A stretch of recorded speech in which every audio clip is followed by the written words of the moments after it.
We will not go quietly into the night. We will not vanish without a fight. We're going to live on. We're going to survive. Today, we celebrate our Independence Day.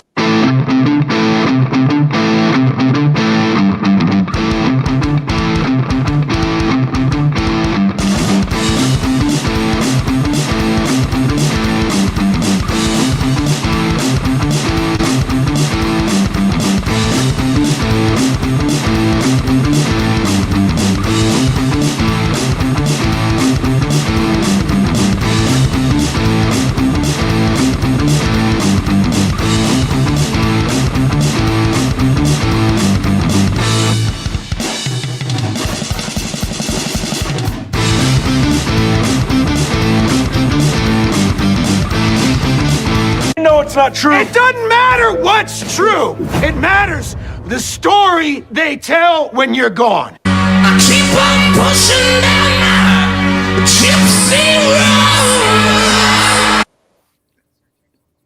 road. All right, everybody. I know this seems like a different time for everybody, but unfortunately for Wednesdays and Fridays, I'm going to have to do these shows at 11 a.m. Pacific time, because I got to pick up kids from school and all that.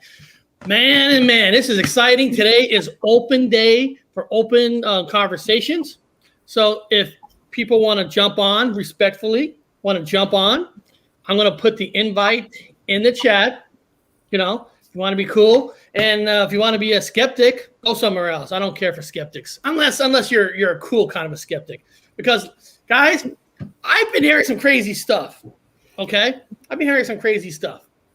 I check IDs. Those are not true. Those are not founded. Well, last night. I check IDs.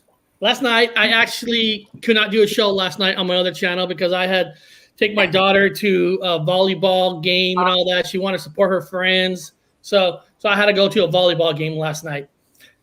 So I missed a lot of live shows. But apparently, there's a show, Russell's channel, Mongolian Monster, and there was a couple of skeptics that were on there, and Bigfoot, known as Connor, was standing up against those skeptics, and I kind of want to know. I didn't get to watch the video yet. I want to watch it, but so before the skeptics come on, what was the topic right before the skeptics actually came on your channel? Yeah, there was. Well, it's Mongolian Monster show, and I love his platform, and he, creates an open space for people to have debates. And of course, most of the time it is positive, but sometimes some negativity flows. And both the skeptics seem to be drunk, and one of them admitted to it. So of course, both of them were a little bit out of their minds. And I respect skeptics that actually do research. I can't really stand behind a skeptic that just hides behind a wall and it says, oh, there's no DNA, when there's been piles of DNA. Yes, it hasn't been confirmed by the establishment, but if we can't even come to the agreement that the establishment is holding everything down and they're the ones at the gatekeep, then why are we even having a debate? Me and Barry Browning were presenting info, data, historical events. And I talked about the Ocheezy Pond wild man being captured in the 1800s. It was studied for 3 years, and it died in the facility. So, yes, the studies have already been done. The data has already been collected. The DNA is already there. So if there is something that we're trying to compare it to, yes, it's already there. And if there is a disconnect between that bridge, it's for a reason, a.k.a. censorship, a.k.a. look outside. We're in the most censored times of our life. So I respect a skeptic that can do as much research as me. If he knows what I know and is still skeptical, let me hear it. But if you're hiding behind so many stories and not even acknowledging some facts, I got not a lot of time for it. And I was respectful. I let them speak for a while. Of course, with 8 people on there, it gets a little overbearing. But the one fella, Harmonica Man, he was just going for months, it felt like. And I think I actually dozed off. And I've never done that. Mongolian Monster show is awesome. I'm not talking bad about the show. I'm talking bad about that dude in that moment. He was just ranting and raving, saying a lot, but not coming out with anything. And anytime you do an open show and you do invites, you're going to have different people. And like Bob and I say, there's nothing wrong with skeptics. It's just as long as as you know you're respectful and you're listening and you're not always going against everything that somebody says. You know, everything. Because first of all, if you're going to a Bigfoot show or a paranormal show or I don't know, Mandela Effect show, whatever, you're supposed to be kind of open-minded a little bit. You know, why are you going to a show and you're totally against it? You know, you're totally against any kind of evidence. Now, first of all, we all know you can have evidence, and we all know if there's real evidence, even if you get it analyzed, Bob knows this. Bob will tell you that there's certain places real evidence. They'll say that it's unknown. We can't tell what it is. So I would have told them, dude, there was evidence, and they submitted the evidence, and it come back as human. And he would say, well, it's not a Bigfoot. Human is a hominid, you asshole. It is human, you stupid fuck. You tell me the DNA sequence of a human and we'll have a conversation.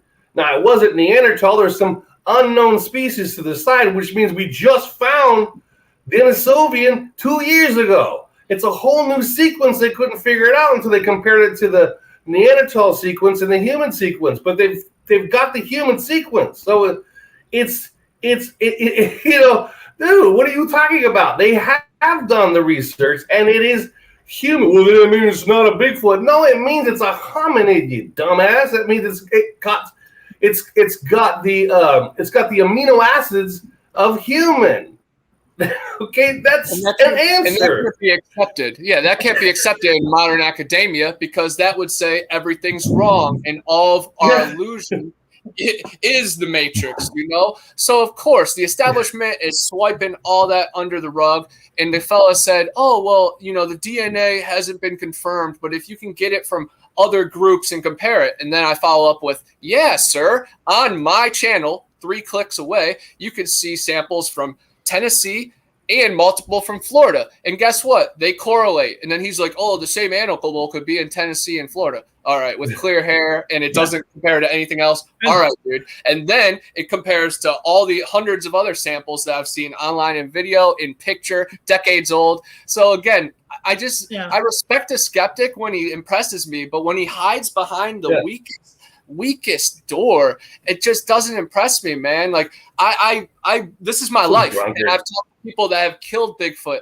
I've talked to people that have fed Bigfoot. I've talked to people that have been kidnapped by Bigfoot. So I don't have time for people to say they're skeptics because they think they can bully me because I'm a long-haired dude and I'm an easy scapegoat. That's fine. But how about you go talk to an intimidating military leader that has had an encounter? How about you go talk to a vulnerable mom that now has to seek therapy because she has an encounter? So go be skeptical and high and mighty.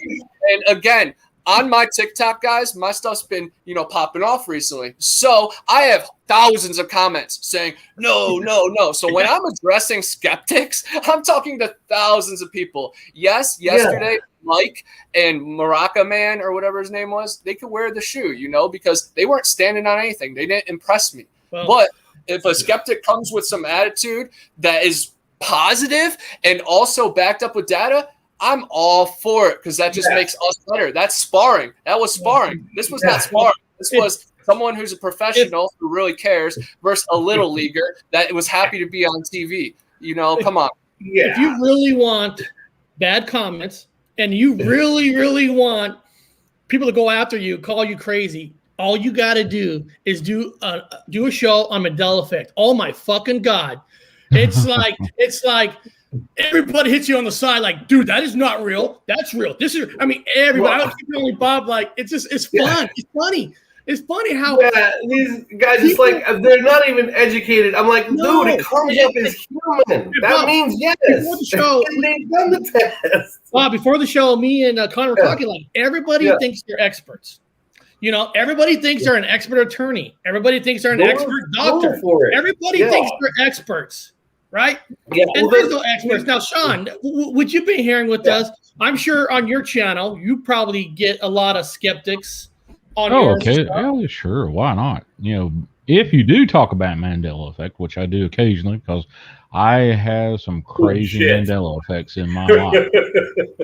And be careful. Yeah, when you sit there and wonder, well, did my brother misinterpret, and did my family say, "Hey, this didn't happen, but it did"? Okay, Yeah. all right. Yeah, my Yeah. my sister actually now she cannot remember a large portion of her childhood because of car wreck. I remembered the car wreck, but I don't remember her getting that hurt.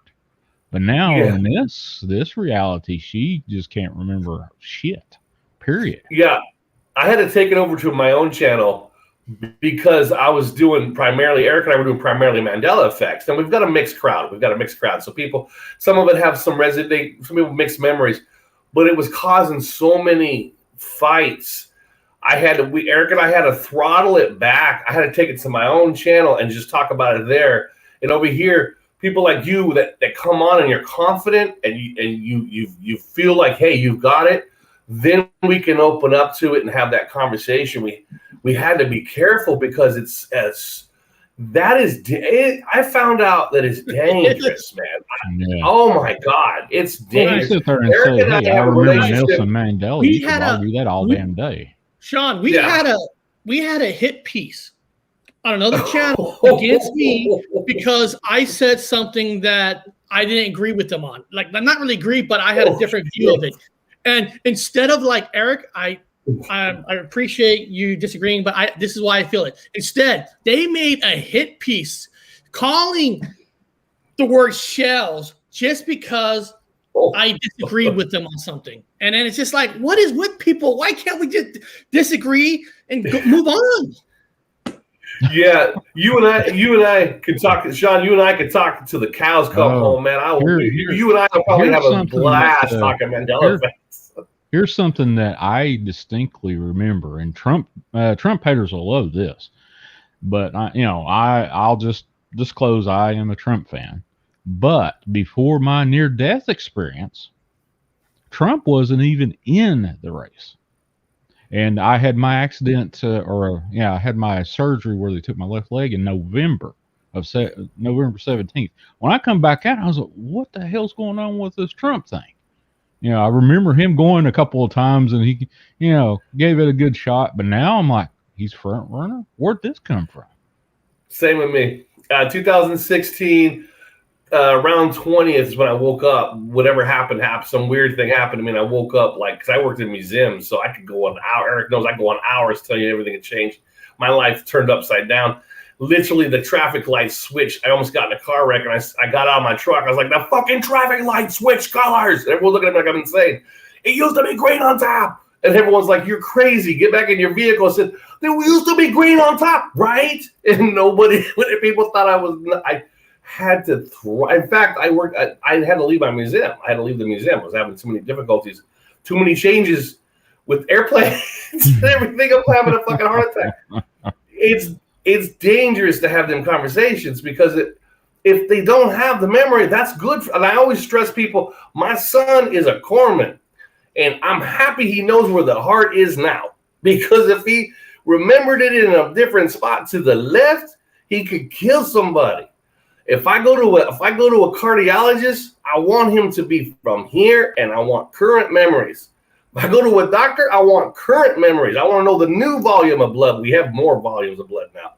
Okay. People could die, So I give and take with people. Some people, I want them to have the current memory, and other people, they're from home. I'll talk to them about everything. Yeah. It's like, oh, I did a whole show on the Mandela effect. That shit just you can go knee deep or above your head. Oh, you can. Sinking that stuff. But most people only like the top 40 culture on the Mandela. So you go anything new, they go crazy. Because I did a show where I had a misremember of a movie that nobody's ever talked about. I'm going to show you guys a picture of this for a second. Of in movie Meatballs, yes, Bill Murray in the whole movie was wearing Hawaii shirts, but for whatever reason, in this hot dog scene, in the hot day where the other guy's wearing t-shirts, what do you think? He's wearing a brand new red sweater with number 13 on it. So I brought that up, and then after the show was over, oh my fucking God, I have never seen so much hate mail saying you're crazy, you're dumb. I'm thinking to myself, okay, hold on a second. So you can accept Jiffy having changed. You can accept Luke, I'm your father change. You can accept all those changes, but you can't accept a change that Bill Murray now wearing a red shirt with 13. Eric and I know this movie. I know this movie very well. Yeah. And then the kicker to me that I decided I was so tired of that conversation was I was watching some other shows, and there was this young kid. He was 28 years old. He was being interviewed about the Mandela effect, right? They're asking him, what is your biggest two Mandela effects? And he goes, my biggest is Nelson Mandela. And I'm sitting there like, you're a fucking fraud. Because, hold on. And the reason I said that, I don't like calling people frauds. You're 28 years old. Technically, in the theory of Mandela effect, Nelson Mandela died 1984 or 85. I can't remember what year in the 80s. This kid wasn't even born yet.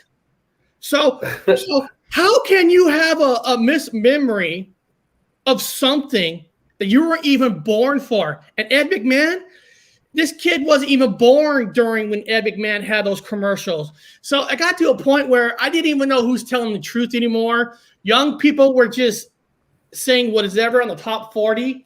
And I'm like, I'm done. We're almost like we're done with this conversation because it was just getting too crazy. Because now every song has a change in it. And people don't realize that copyright music in other countries, some words cannot be used. So there's been a lot of songs that actually had to change some words to be able to be played in other countries. But you say that, and people don't want to believe it. People don't want to hear it. And it's just to a point where it was just too much arguments. We got away from it. I mean, we still talk about it like here and there. So Sean, when you came on our show, on Monday, when you talked to us about you had a personal experience, that was fucking awesome because we had the Sea Squatchers on our channel, and Jen was telling us her personal experience. Oh yeah, about a statue that changed. That is what me and Bob wanted to hear. I was tired. Yeah, we were getting the real one. Monopoly. I was tired of hearing Volkswagens. I wanted to hear people's personal. So when you came on Monday, dude, that was refreshing. That was refreshing. Yeah. It was personal. I'm doing a whole segment. Because Bob and I had memories where, like Bob said on Monday, where I shot a window out on a car. Bob remembers going fishing. Yeah, we were fishing. We had two different memories on the same day. Yeah. Yeah, I'm doing a whole section on Moses coming up. I'm doing a whole thing. I'm doing a lot of people don't know about anthropology, archaeology. I took all these theology classes for anthropology, learn how to do law. I did mythology, and I'm a fan of Moses, and I like his badass style. And he's got a lot of I would call differences in the Bible and in the Torah that are significant. And so I'm going back to the root of the editors and authors from the Torah to find out where this misconnect is coming in. For a lot of people are having difficulties with Moses right now, because in my memory, it's clear as day, even in the university, that Moses was badass, like the movies. And I know the story like the back of my hand, how he wouldn't talk to the Pharaoh to get his people back. He threw his staff down and like call it like this. It turns into a fucking fiery ass snake and it eats the other magicians. You know, he's badass. He's walking like Charleston Heston. It's all about Moses being badass. But not anymore. It's Moses' older brother that takes over. And I'm like, huh? Who the fuck is this older brother? And you go to the book, who the hell is this older brother guy and his older sister that's in charge of the Israelites? There was no woman in charge of no Israelites. His older sister's in charge. His older brother is in charge. And Moses is described in the Bible now as Eric and I call, he got Tom Cruise. I said, what happened to Moses? He got Tom Cruise. He's got a speech impediment problem? Moses can't talk? Wait a minute. No. So I'm doing a whole segment on this. People in the chat, when we say got Tom Cruise, it's reference to when Tom Cruise white shirt went to a pink shirt. Where we're just saying people change. And guys, Connor and Sean, you got to hear this. But this was classic where we had a guy that came on our show a lot, and we stopped after this incident. We stopped having him on the show because the show was over. Bob and this guy, I won't say his name. I'm not going to give this guy any credit. Bob was talking to him about the Bible. He was telling him all the changes that Bob thinks has happened in the Bible. And I was watching him, and this guy was writing it all down. Yeah. He was writing it all down from Bob. Yeah. The very next day, he went on a show. I went to check it out, and he was naming all these changes that he had about the Bible, and I'm like, dude, I just watched you write that down from Bob. And he was claiming it on his own, and right there really tells you that, dude, that's the problem. It's the same thing as like somebody's calling out Connor saying that Bigfoot clay or the picture he had was fake and it was yours, and they were saying it belonged to somebody else. Yeah, like, and Connor's the one who did it. Yeah, and then once I proved that I took the picture, October 2017, with my mom, then there was crickets, but people are still hoaxing that picture all the time. I'm in like 100 different Facebook groups of Sasquatch and paranormal, and, people are like, oh, I just found this with my buddy. I'm like, yeah, you did, buddy. You found my picture. You did. But go ahead, Sean, tell us your favorite ones, man. Which is the ones that kick you with? I call it the ball kickers. There's the ball kickers. Well, waking up and having Trump be the front runner when I went into surgery, having no freaking clue he was even in the freaking presidential race, and waking up thinking, Sean, who was in your race before that though? Because we know this guy, he had 29 people in his live streams. He wasn't in the race. So who was it? Bernie Sanders, maybe? Eric Andre? Clinton was the pure front runner. Nothing else, at that time I was going through a whole lot, so there was a lot of personal stuff there, but there was nothing about Trump. I remember Trump running for office in previous elections, but nothing like this. I was, here I am. I will admit I was on all kinds of drugs that people would love to be on. And was I out there? My sister came to me and said, you saw green things on top of my head bouncing around. And I said, I don't remember that. Wow. Yeah, but at least you did it. At least you admit that. Yeah, I will willfully say, hey, I was on all kinds of crazy stuff, but how does that affect the memory that was before that? I still remember that. I'm like, I still don't know where that dude come from. One moment he was not in the race, next moment was like, how in the hell is he the front runner? See, but that's I was going to ask him the chess question. I always ask that one, and I'm alone with this one, by the way. I'm just that. When you play chess, do you checkmate the queen or do you checkmate the king in chess? Well, I was in a chess club, so it was always checkmate the king. Okay. Yeah, you are 99.9% of the people out there. Very good. I'm still the queen. You're still the queen? Oh, okay. All right. Yeah, I'm still the queen.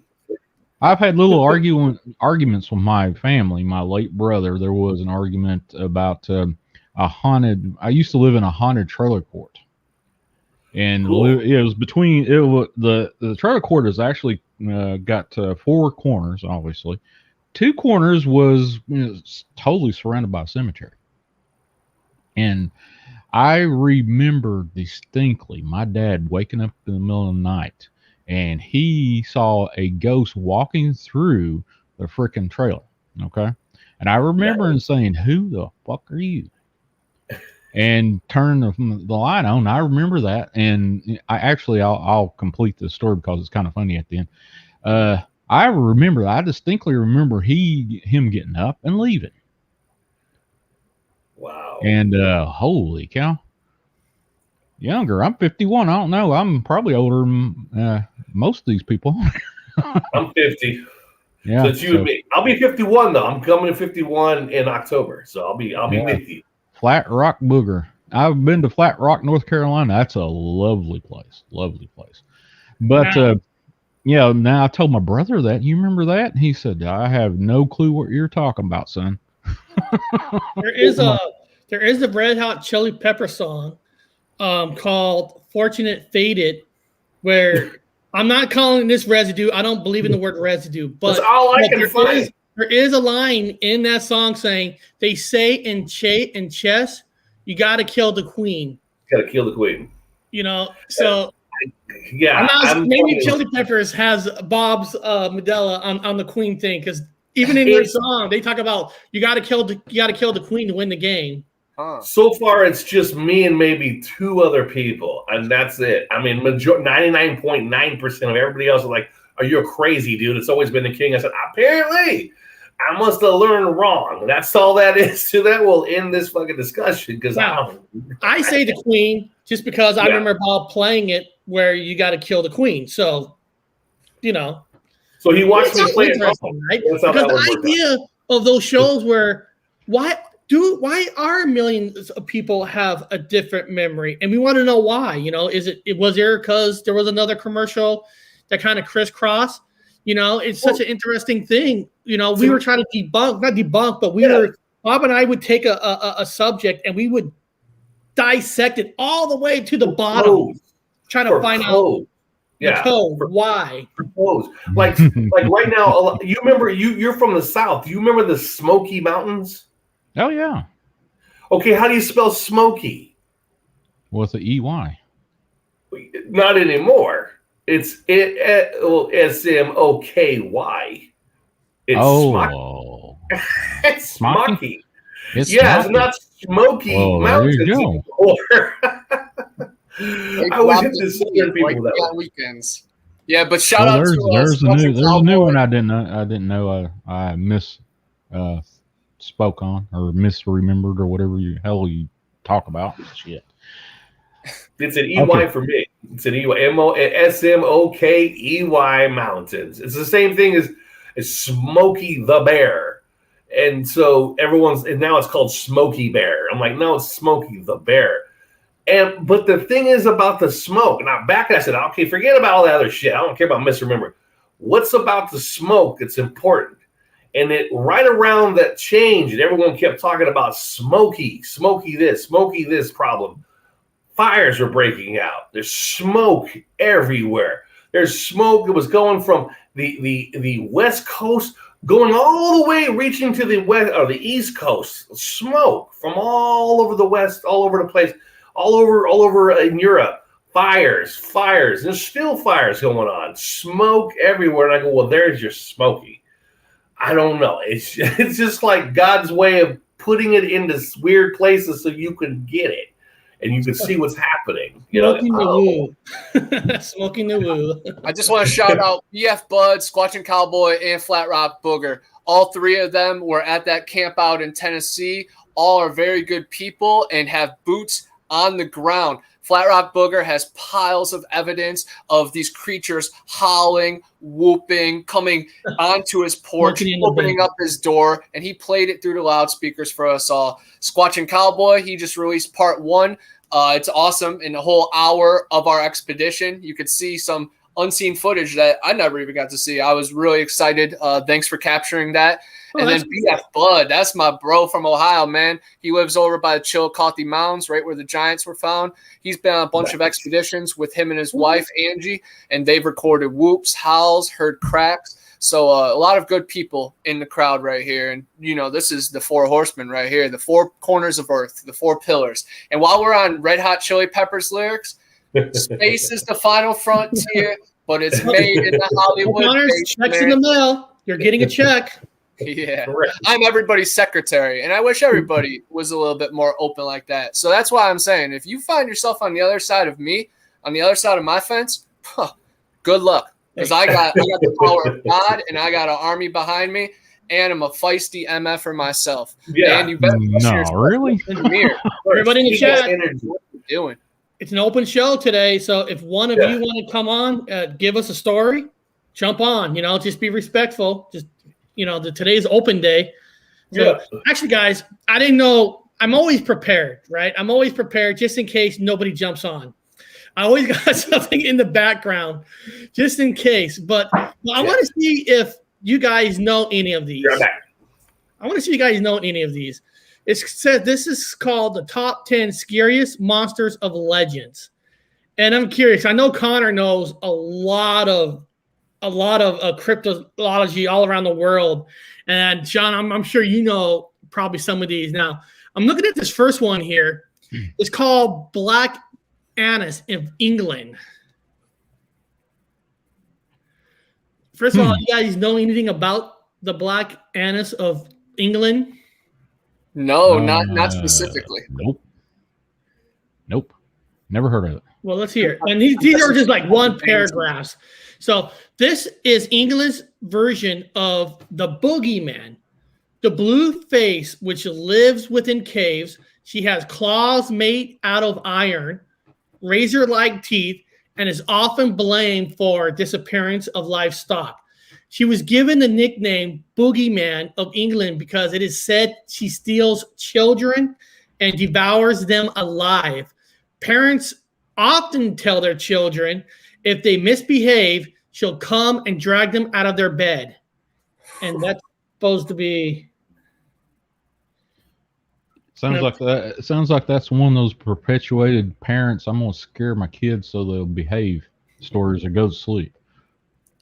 And then the darkness just takes the kids and the livestock and the animals away. And yeah, this is just one of the culprits. But that's terrifying. And the blue skin, razor sharp teeth, that definitely sounds like a banshee too. So definitely picture her with wings and claws, and she can manipulate your dad.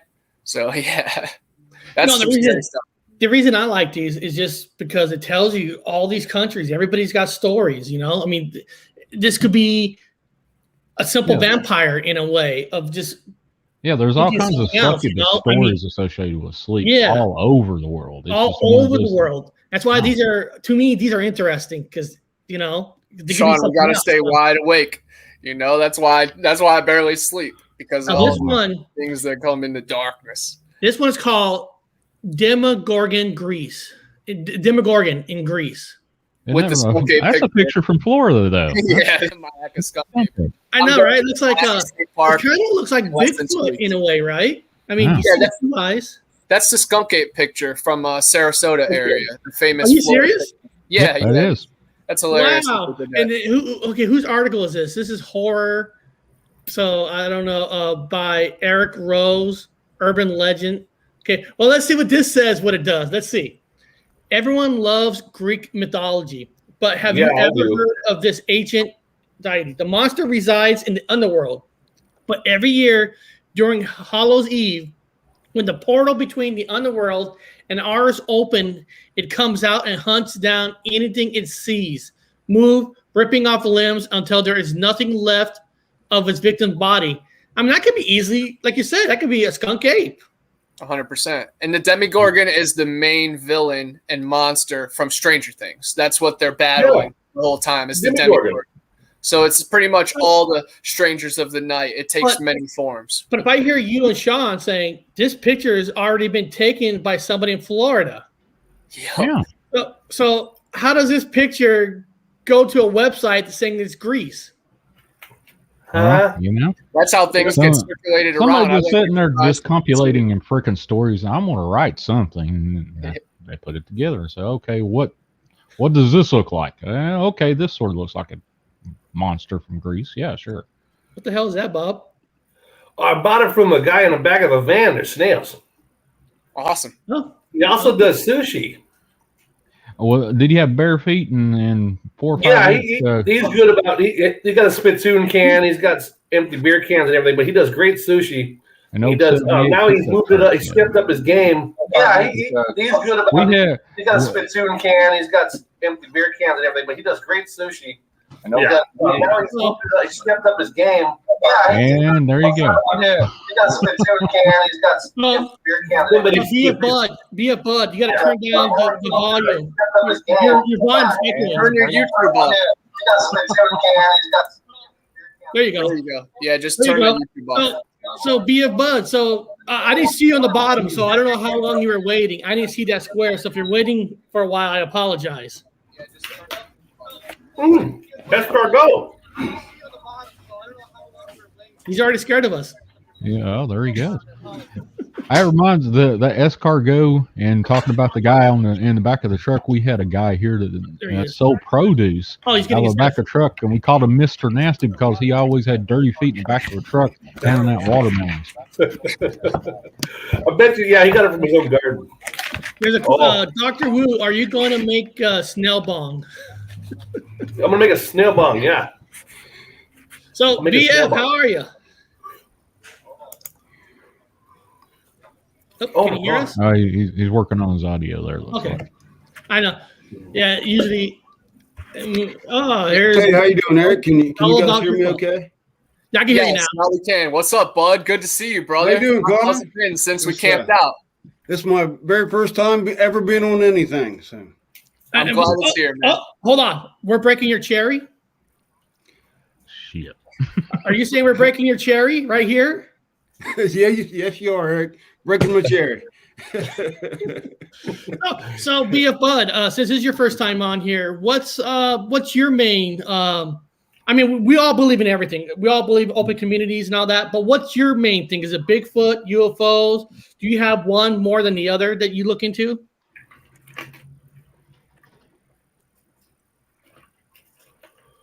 I'm probably grossing. I've got a delay, Eric. No problem. What's your main thing out there? Bigfoot, UFO, or what's your main thing that you research? I believed in just about everything, you know. That's what you got to be. I mean, seriously. I mean, you got to be open. It's just like when I did posted a Bigfoot episode on my Reddit page, and I remember and it was Bigfoot and paranormal mixed together. And I remember posting on Reddit. I was telling Bob, someone goes, Bigfoot and paranormal does not go together. And yeah, they do. It's just fun arguing people like, okay, first of all, if Bigfoot is more like a human, human kind of things, right? I asked this guy, I go, well, do you believe in mediums? Do you believe that people can be mediums? Well, yeah, but that's different. I go, hold on. If you have thousands of Bigfoots that's out there, why can't a Bigfoot technically be like a medium? Yeah. Why is it only human beings? I think they're more psychic than humans.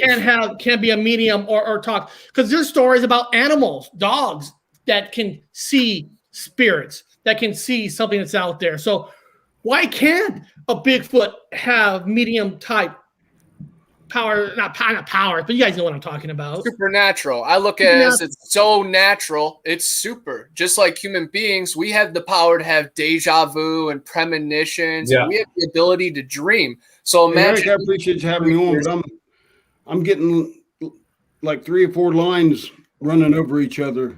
Hey, BF Bud. Hey, just tell everybody some of your expeditions out in West Virginia. Just say what's happened and what you've gone through in the past few months while doing some Bigfoot research. So I'm gonna have to try this again, fellas, because Connor, that's the 3rd time I've heard what he said, and it just keeps overlapping. Okay, I'll kick you out. So any suggestions? Just rejoin. You've got 2 channels on. Give it a shot. You have 2 channels on. You need to turn one off. You have, Well, Yeah, and sometimes your YouTube's on. Your YouTube's on. His YouTube's on. Yeah, he's got 2 shows. He's got YouTube on, and he has StreamYard, so he needs to shut off YouTube. Or you're gonna have to shut it off. You just hit that mute button on the YouTube channel. Or mute, yeah. Yeah, because me and Bob are hands off. Yeah. Mm-hmm. Well, but fellas, I'm gonna have to hop off here, but I just want to hop on and say howdy and great show there. Sean, you got a show tonight. Let everybody know the number to call. 931-994-6917, 8 p.m. Central Time. You can hop over on my channel, Chasing the Truth, Sean G, or Sean G, Chasing the Truth, whichever one you want to look for. I'll be there live, taking live unscreened calls. I am expecting possibly a Dogman encounter calling in tonight. I have not gotten word yet. I'm supposed to have got a call from let's see, Ball of Nightmares, if you guys know who he is. I'm putting your link in it right now. This is the link to his channel, guys, right here. I'll give you a call one of these days. I'll give you a call and we'll just do a Mandela Effect talk, man. I'm sure you're dying to talk to somebody. It's a kind of a weird thing because you got to find somebody that got it. that you could have a fun conversation with. It makes you feel better. All right. Well, there you go. BF Bud, appreciate you, buddy. And I'll see you guys later. See ya. Later, Sean. All right, let's test it. So, be a bud. Can you hear us now? Yeah, I ain't getting no feedback or rollover or nothing. So. Nice. Perfect. So you were saying earlier that you'd like to research everything, which is awesome and all that. So you were part of that Tennessee group of the camping that I heard?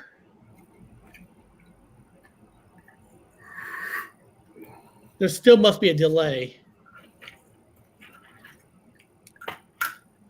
Yeah, I just heard you finish asking me that question, Eric. Hey, Bud, do you have YouTube on at all? Do you have any YouTube on? No, just on my laptop here. Huh. It's very strange. But yeah, you were a part of the Tennessee camp. What happened there, man? Who'd you meet? Tell the people how it all went.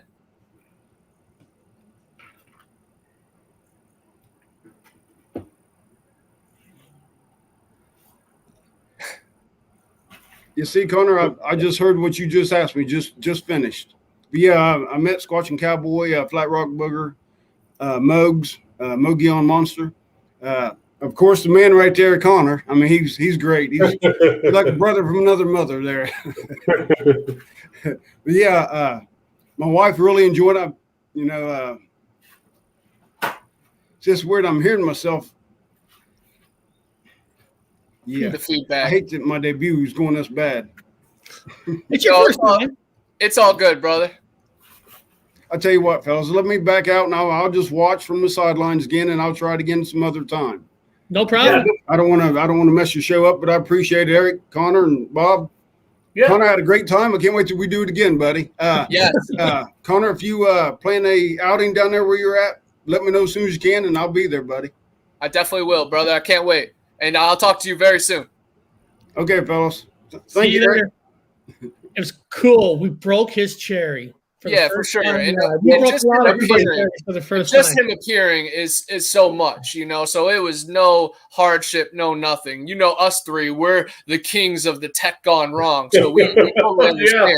And I'm so grateful that he even just showed up. Like, honestly, I have goosebumps. He is a brother from another mother. And when he said he's into everything, yes, he researches pharaohs, pyramids, flat earth, round earth, square earth, pretty much everything out there, the prisms of the reality. And he just has so much information. And then his wife, Angie, just has just as much information, but she also lived in Europe. So it's a very cool combination of information, just like you two. It's a blend of two different sides of the earth, and it's a really special energy. And we actually went on a nighttime expedition, and we didn't really have any groundbreaking things happen, but we did hear some crackling, and one person in our group did hear whispers. Greg Smith, he's part of Manimal Research, and BF Bud, he was all decked out in tactical gear. He's a veteran. He came very prepared, man, and I was honored to be out there with him.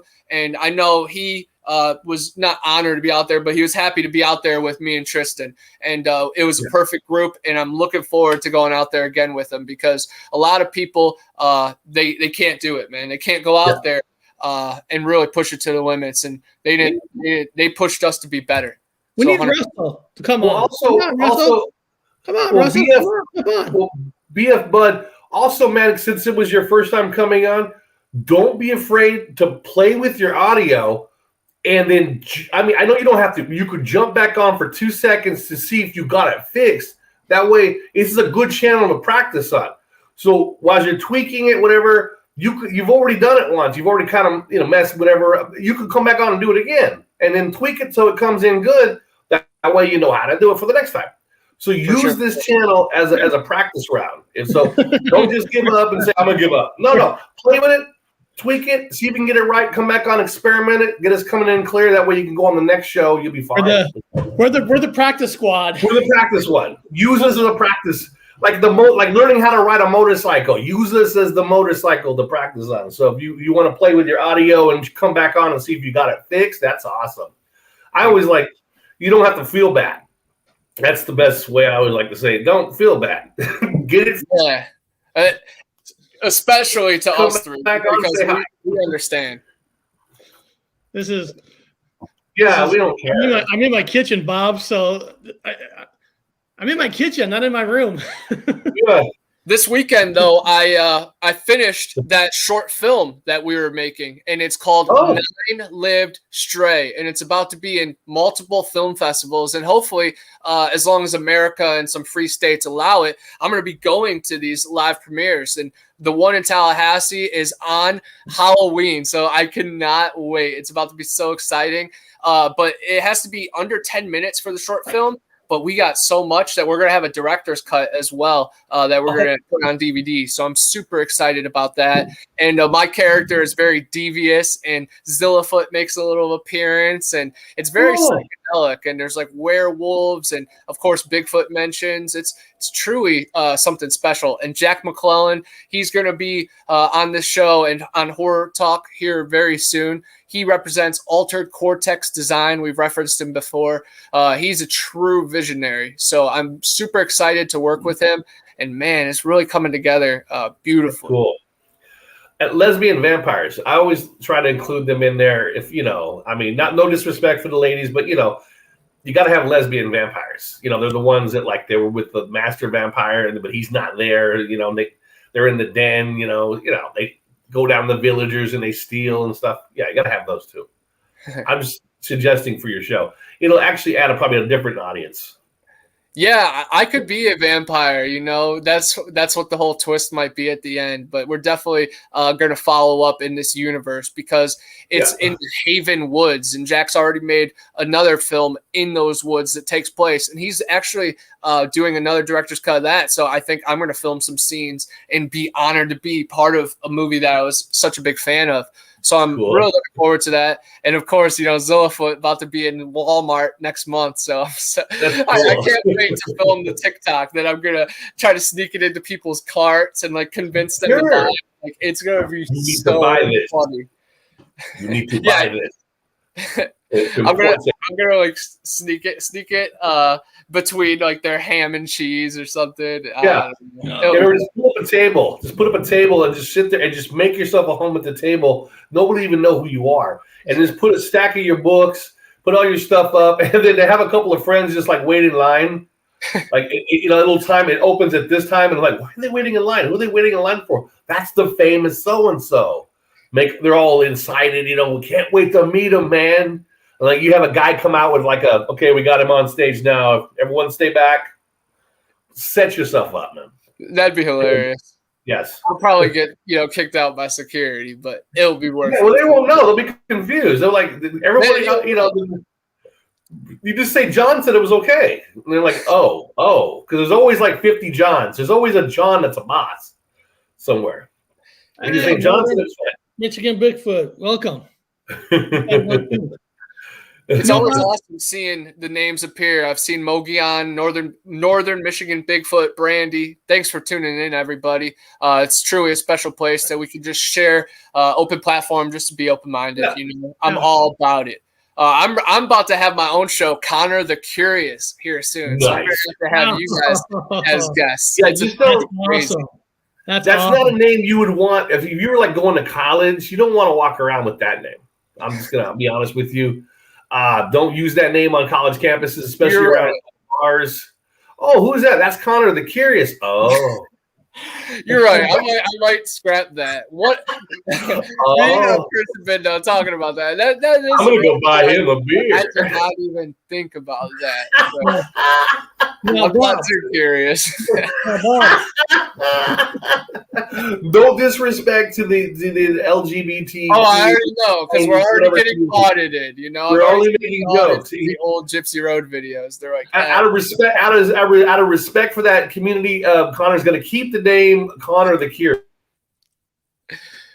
So Bob, you want to hear something? Bob, you want to hear something shitty? Yeah, I want to hear something shitty. That's great. That's what I love to hear. Where I lost my humanity for big companies. Connor kind of knows this. I was telling him through this process. Oh yeah, I pissed on their building yesterday for you. Yeah, there was a company that I did interviews with. Cool. Right?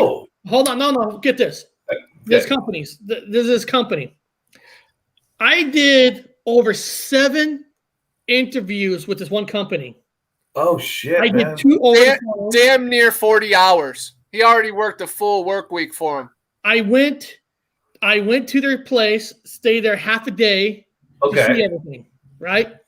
And all the workers there who interviewed at that time was like the 5th people. They were like, oh man, we want you. You're perfect, right? But I had to go interview with these suits. Okay. The higher up. Now, one of them I had to interview was on a Friday on a virtual call, which I was sicker than fuck. So I had to take pills and pretend that I wasn't sick. Got through that, right? Got through that. That was number 5. Then they called me up, Eric. We got 2 people from the main company's gonna be down here. Can you meet them and wear your suit and tie?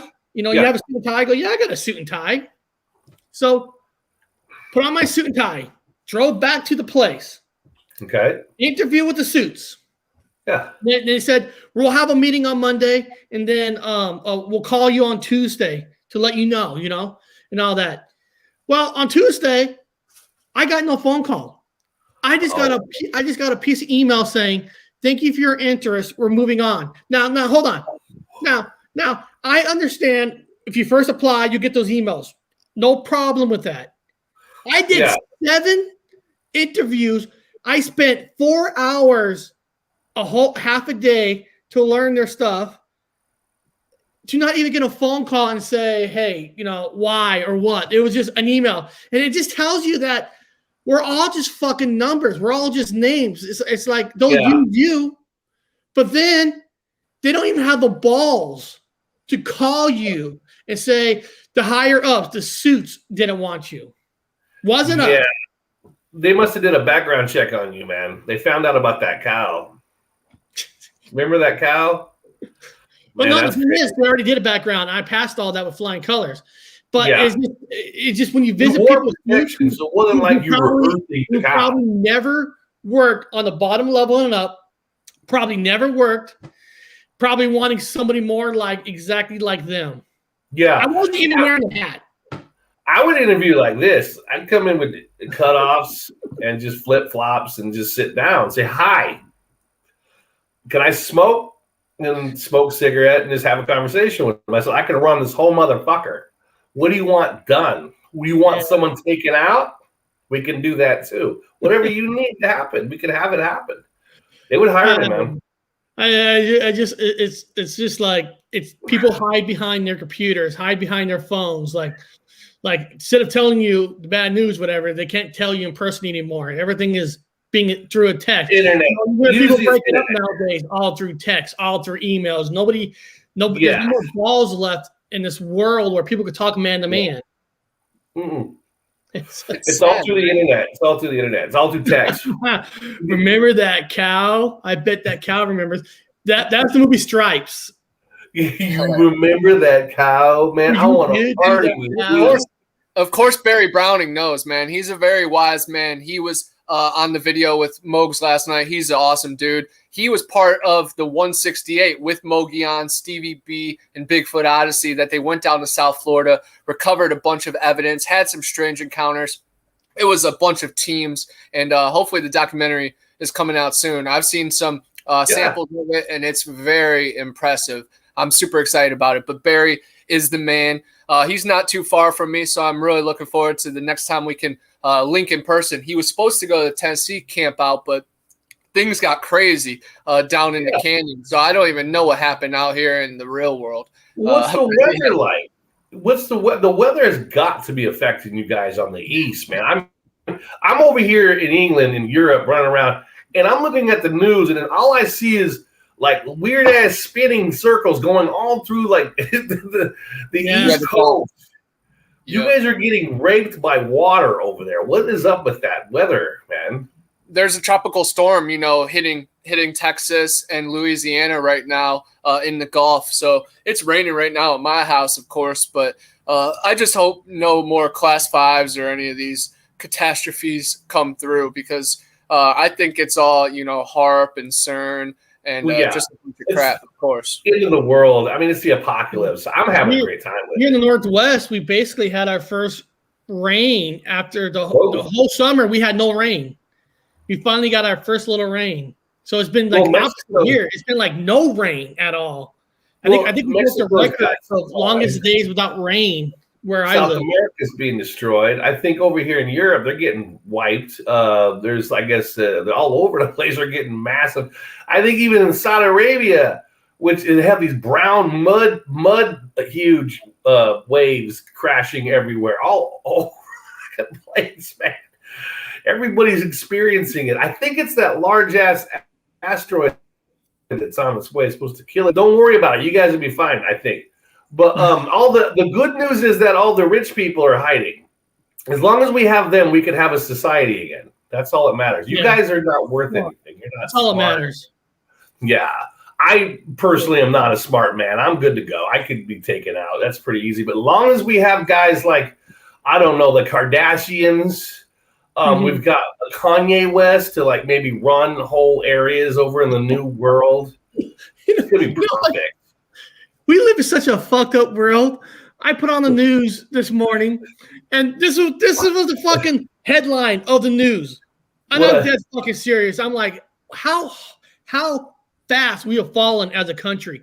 Britney Spears deleted her Instagram account. I'm like, really? That's wow. 13 is on the news. I put a thing up. 13 million. Her 13 million fans. It was at Free Britney. There's a Free Britney campaign. And I'm like, are you fucking kidding me, man? And you got an earthquake just wiped out a shit portion of Mexico. Yes. And you got all these people are on top of their house with mudslides, and you got Free Britney campaign. And Bob, and last night we turned on the news. I wanted to hear some news. I wanted to hear what's going on the East Coast too, right? Yeah. This is the news. Kim Kardashian wore all black to MTV Awards show. Her face, like all black. I'm like, really? People are dying in the East Coast with these weather storms. We're talking about Kim Kardashian wearing all black. Well, what's his name? Oh, what's his name? God damn it! The dude with the boobs, California guy. Schwarzenegger. Close to it, but he's got pecs. He got muscle pecs. We're talking about the guy girl. Bruce Jenner. Yeah. We're over here, and then I was on BBC, and Bruce Jenner was standing in front of all these flags, and he's talking about something with our fighting men and blah blah blah. And I'm just, and this is me and friends from England. Yeah, we're all like, nobody can speak. They're like, are you? I go, man, I'm embarrassed. This is America. This motherfucker is running for office. I go, oh God, he's gonna win. I called it years ago. People called me crazy. Yep, I knew it. And then of course Michael Obama's going to be next. It's I'm like, I can't handle this, man. I can't handle. It's a fucking comic book, but like our buddy was just talking about waking up, and then I'm not put down Trump, but seeing Trump run, I was in shock too. I'm like, Biff from Back to the Future's running for president. Holy shit! It's like a comic book. That's true. No disrespect to anybody out there, a lot of fans, but I'm just like, and then it goes up to they're putting a Tesla car into outer, and nothing's happening. And anybody that knows cars, anybody I know all of your fucking Bigfoot people are car heads. I could just look at the guys. I can see Mogi knows fucking cars. And I'm like, you pack your bearing grease in your bearings for your brakes, and it's got a temperature. It's got a certain fucking set temperature where it'll blow out like a shotgun.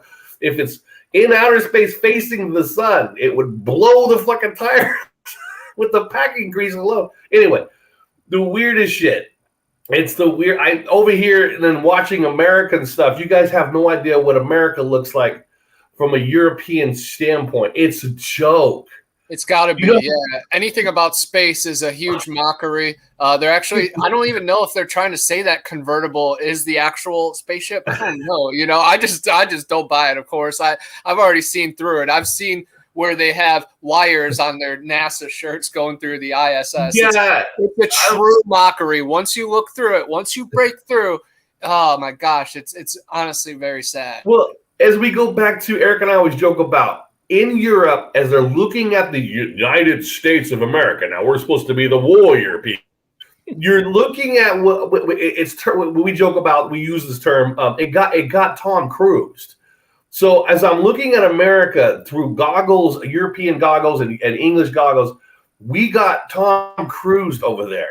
Because now you've got Bruce Jenner standing there walking around running for president or running for some kind of Congress. You've got the weakest, weirdest people doing the stupidest things. The Kardashian, I mean, it's bad. It's so embarrassing. And the Simpsons predicted the Jenner thing like in the 90s too. So it just shows that it's all been choreographed, of course. Perfectly choreographed. Oh. I'm like, America looks weak, man. And then when the president, whatever his name is, the Phantasm guy, he reminds me of the guy from Phantasm, the Biden, the guy from Phantasm. He reminds me of the little kid from Deliverance that plays. Yeah, the guy. Anybody that's still supporting him, what the heck are you doing? He really?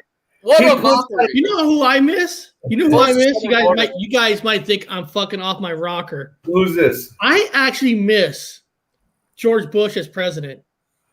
I miss him. Dude, the guy was funny. You know you can have a beer with him. You know he'll sit there and have a beer and tell you everything that's secret. Yeah. He's such a casual guy. He reminds me of like a puppet that you're familiar with, like an actual like a puppet from the puppet show. And you want to sit next to him, and go, "Hi, George Bush," and it talks to you. But it's the same thing. But you could turn this way, and you can have Earth President Bill Clinton with another puppet. "Hi, Bill Clinton. Hi, George," and they'd be like talking to you. I would feel normal. I would not feel weird by that. I do like them. I'm actually going to ask both of you guys a question here. What's that? I like his comment. Weather manipulation has been around since the 50s, right? Yeah, weather manipulation. And it reminded me of this movie that you wonder if this movie's going to be true one day. I don't know if you guys remember the movie called Geostorm. Yeah. In Geostorm, they create all these, with all the satellites in the world, it created where they can make their own weather. They could make things happen. And you wonder, or take the movie The Core, where the movie The Core is about creating a weapon that could cause earthquakes in other parts of the world. But because they're doing that, it's causing destruction right now, right here. Yeah. Oh yeah. You think that they're doing that, and they're really not? I'm not talking about from global warming. They're really fucking things up, trying to make the ultimate weapon, and now we're paying the price with all these storms. 100%. Yeah. Well, yeah. They had Eric. You gotta find the footage, man. There was footage in Canada. This happened a day ago. Had a lightning storm, and the ladies filming, and people in general filming this lightning storm, and it was doing red flashes and green flashes.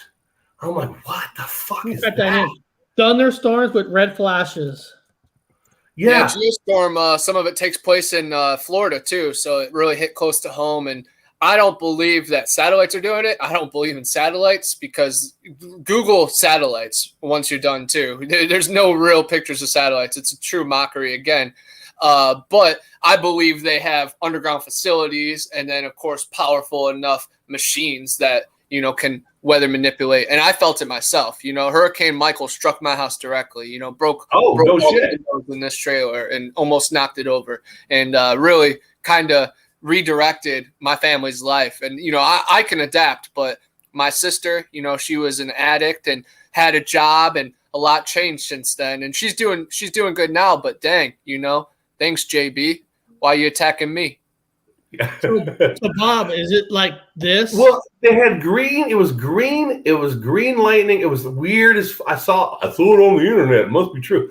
But the lady was filming it, and it was like red and green lightning. Man, I was like, try pressing news. See if there's any bit news articles recently about it. It was like, it was like red and green lightning. It was fucking weird.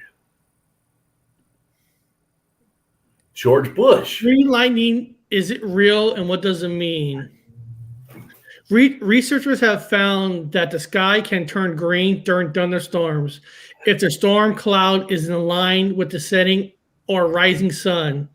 So I guess green. Let me click on it. So I guess green can happen. Green lightning, according to this.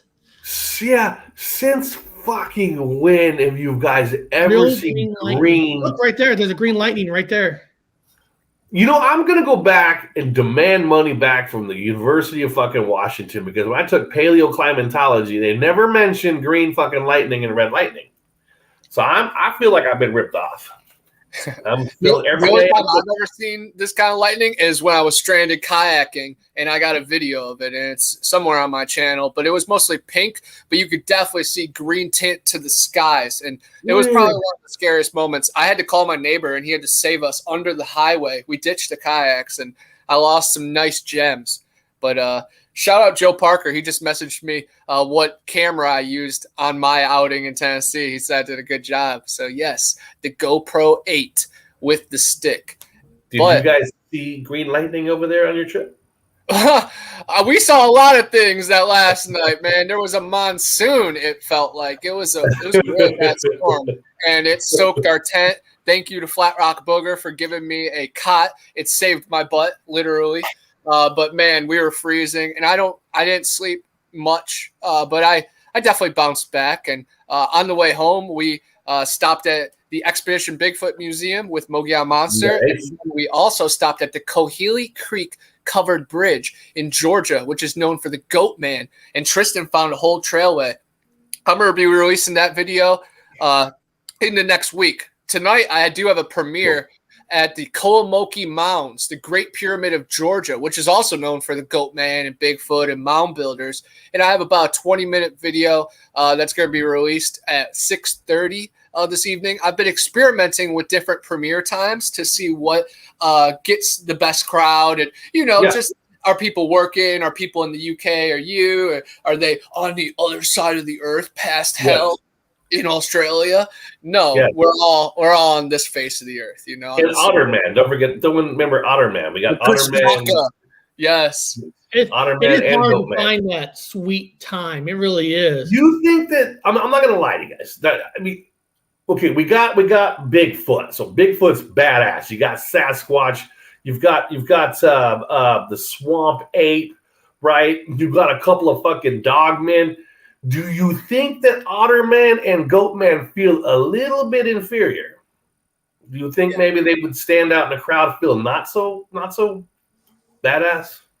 Well, I think the Goatman, just like the New Jersey Devil, he has superpowers, and some of them even have wings. So I think they're in their own lane, and there's definitely treaties amongst them because the Mothman is definitely king looking over it all. Yeah. And I think Sasquatch is definitely most in touch with this earth. Yeah. But then you have Kushtaka that can transform and kind of skinwalk and shapeshift. So all of them have their different abilities that they have a special reasoning for why they exist. And it's truly incredible stuff. And that's what's crazy. People are trying to, shut down Bigfoot. I'm like, guys, there's lizard people out there.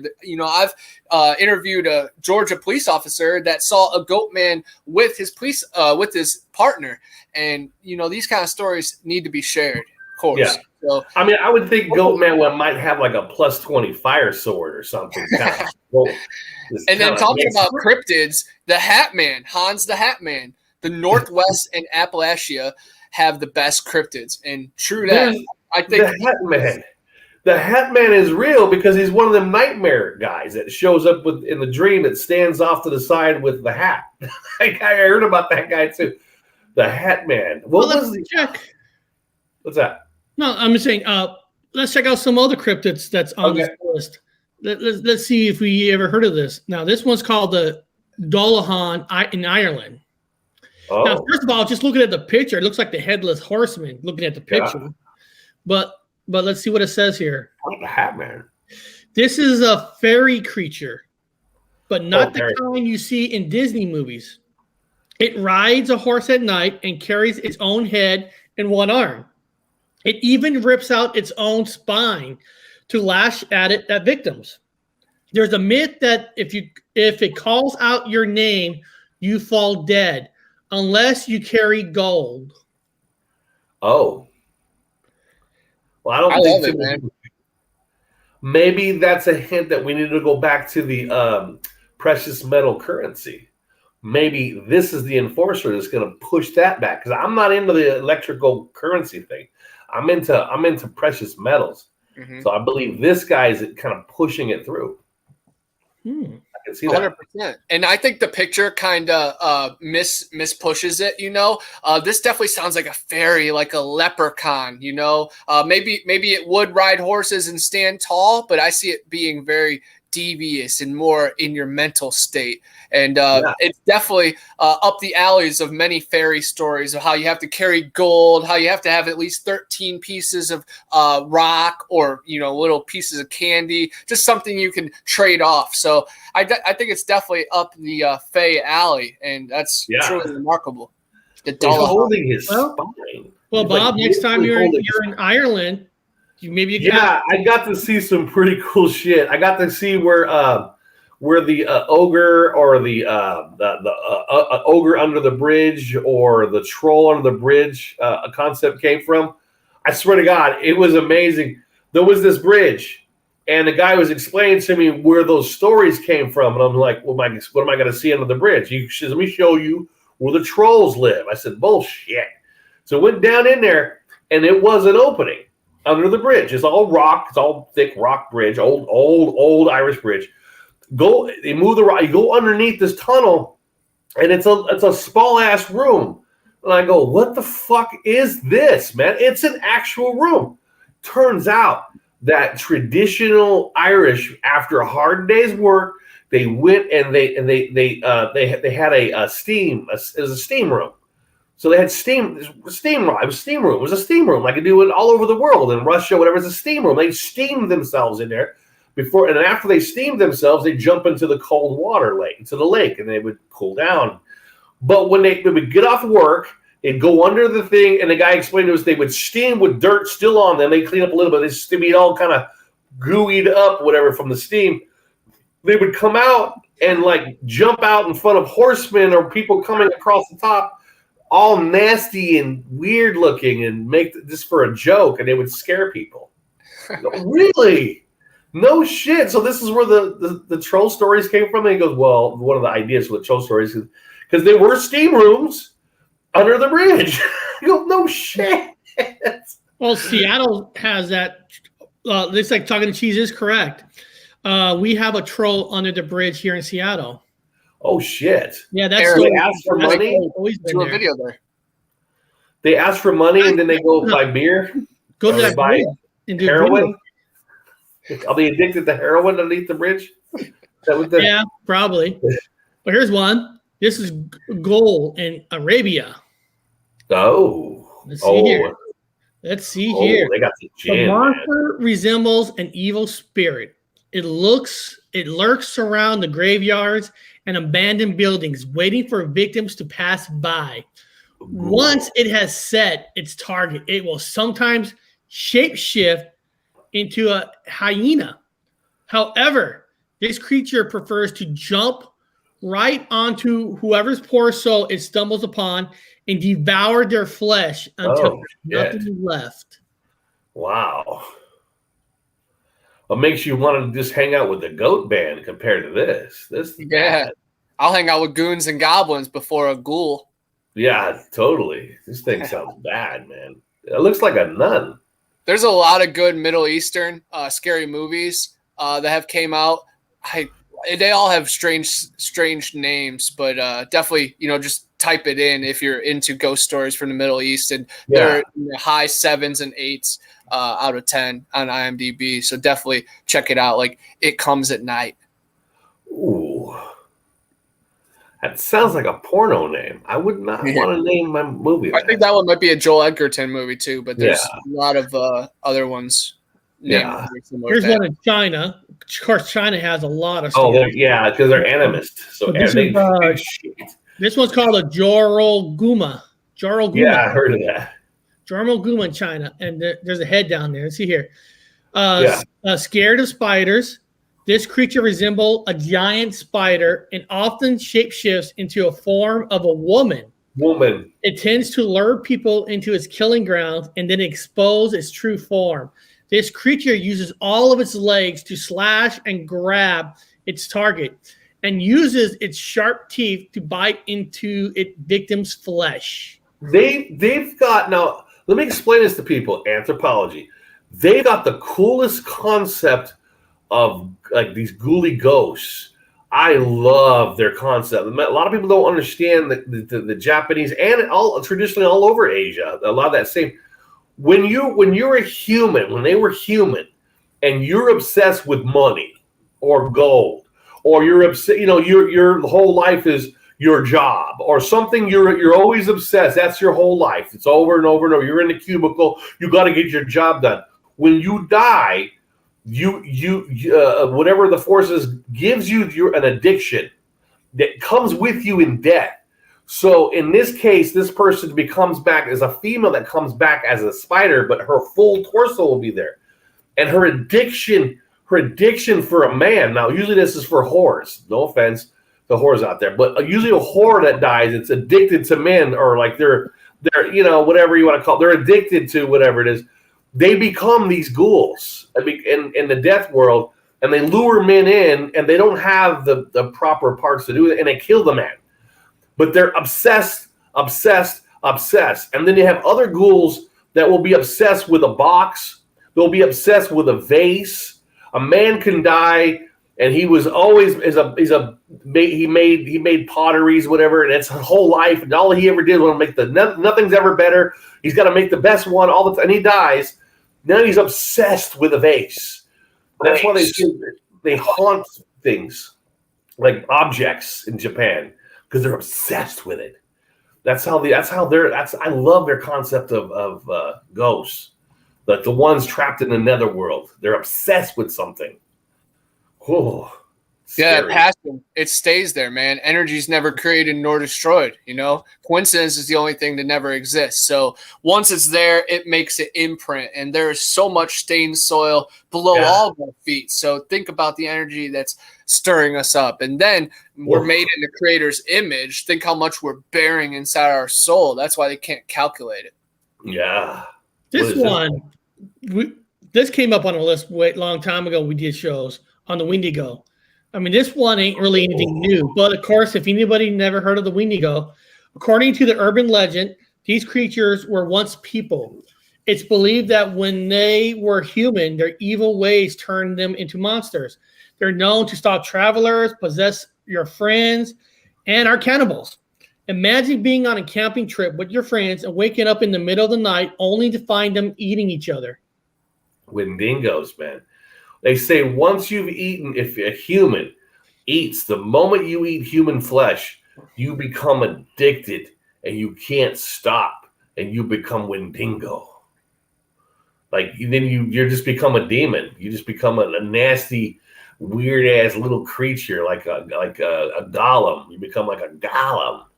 You're obsessed with human flesh. You can't stop eating. And I think that's why they got fences around the District of Columbia. yeah, they're all Wendigo. There you go. All the politicians that we always joke about with the adrenochrome and stuff. They've all become Wendigo. Why not? We're in a fucking comic book, man. This ain't real for me. So why would they not become Wendigo? It's Wendigo or vampire or werewolf. It's one of the three. They are not human. Hey, they ain't bleeding our red. People in the chat, you can still come on. There's StreamYard. You guys want to come on, tell us a story. Less people are here now. So if you're a little shy, don't be shy. Don't be shy with us. And you can practice doing your audio. Yeah. And then Chocolate and Cheese says, I said all the time, if these walls could talk, maybe they do sometimes. Yeah, maybe they did. I like that. That's pretty good. Hey, Eric, I know you saw Malignant. I didn't get to see a lot of your episode talking about it, but it took place, right where you live. What'd you think of the movie? And have you been to the spots? Have you done the underground tour? Do you have a twin? Listen, I told Bob on Monday, I didn't want to spoil nothing for people that I fucking love the movie. Because the movie, when you see the trailer, you have an image of the movie. You have an image where you think she's almost like a medium, where she's seeing the deaths are happening, right?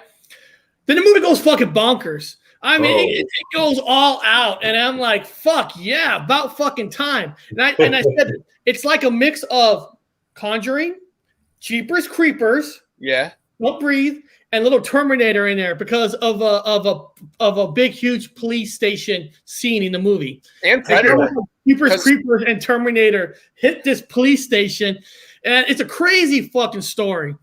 It's crazy. I mean, I love the story because I don't see it a lot on the movies. I don't want to spoil it for anybody. I don't know if anybody else seen it yet. I don't know if Bob's seen it. You can watch it on, I know it's on HBO Max right now. Gosh, if you haven't seen it, it's on HBO Max. It's free. It's HD online, guys. It's like watching a YouTube video. Watch the movie. Yeah.